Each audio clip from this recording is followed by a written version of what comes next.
We'll pick Rama as an example because Rama is a big icon in India. See, he is born as a king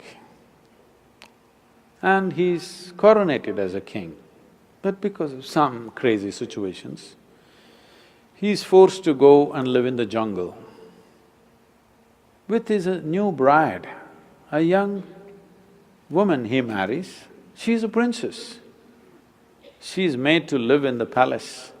But now, with this young woman, he goes and lives in the jungle. So today in some stupid movie, they may show you scenes of how she's floating around in the jungle. No, you go and live in the jungle.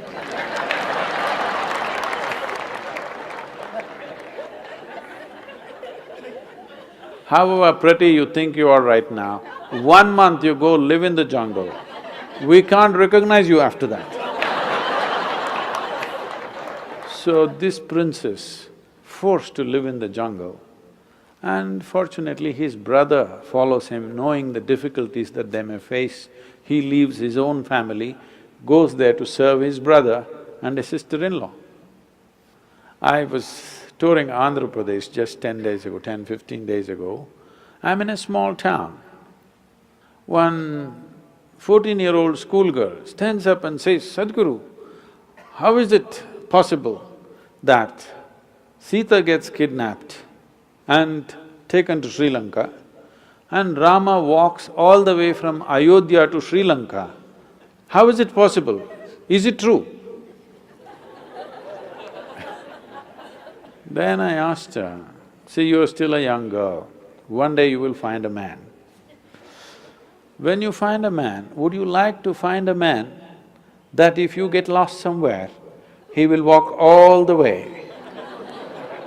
Or he thinks it's not practical?"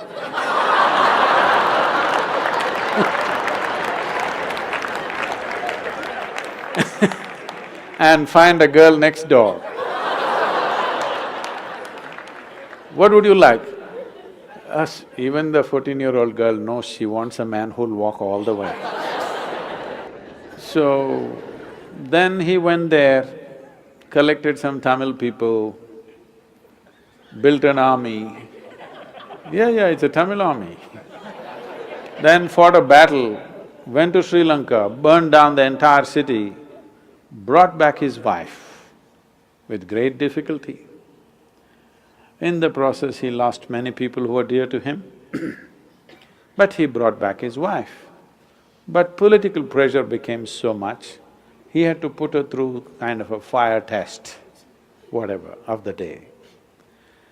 Then he made her his queen and started ruling the nation.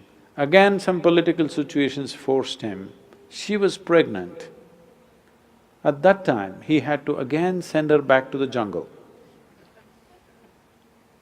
No sonogram. So he does not know whether it's a boy or a girl or boys or girls, what. She goes into the forest and delivers 2 boys, twins. Unknowingly, not knowing that they are his children, he fights a battle with them. He could have killed them, not knowing they are his children. If you somehow, so happened by accident, you killed your own children, can't be a worse tragedy in your life, isn't it? Terrible thing to do.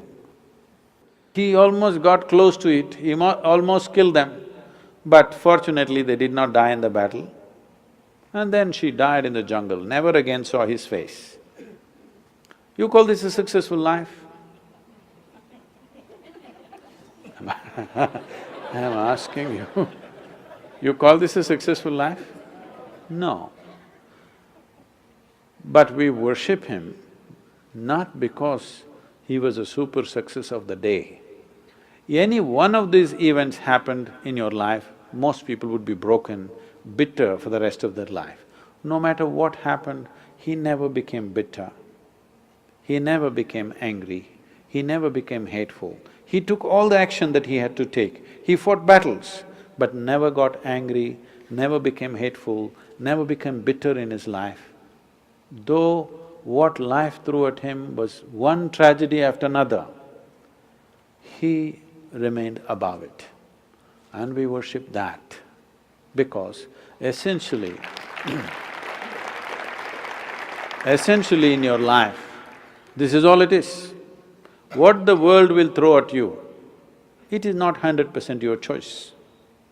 To some extent we can control, that's about it. World may throw anything at you, we don't know what it will throw at you. It may throw disease at you, it may throw death at you, it may throw bullets at you, it may throw shame at you, it may throw all kinds of things. But what you make out of it is 100% yours. Now, this one thing, if you take charge, no matter what world throws at you, you will turn it into your well-being. Then, where you go, what kind of situations you live, whether you go to heaven or hell, doesn't matter because whatever is thrown at you, you know you will turn it into well-being. This quality is what we are worshipping. This quality is what is worth worshipping because this is true with every one of us. If world throws nastiness, you will become nasty. World throws bitterness, you will become bitter. World throws anger, you will become angry. This is the way most human beings live. Because he lived above that, we said he is godlike. But what happened in their life, the physical events of their life, if you look at it, it's one big tragedy. At the age of 32, you got nailed, had a terrible death. You call that a successful life? No. But we bow down to him because it seems, we don't know, but we believe, or people have believed always, that even when he was nailed, he said, they know not what they're doing, forgive them. For that we bow down to him, not because he got nailed. Because getting nailed is not a successful life, isn't it? But even if you nail him, he did not lose his quality. For that we bow down. So that's all that matters to us, whether they existed or not. That they are an inspiration for you, whether everything that's said about them is true or not. Even this is not your problem.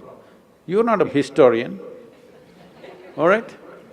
You just need some icon to move towards a better way of existing for yourself, that's all. What does it matter? Krishna did not exist, Jesus did not exist, what does it matter to you?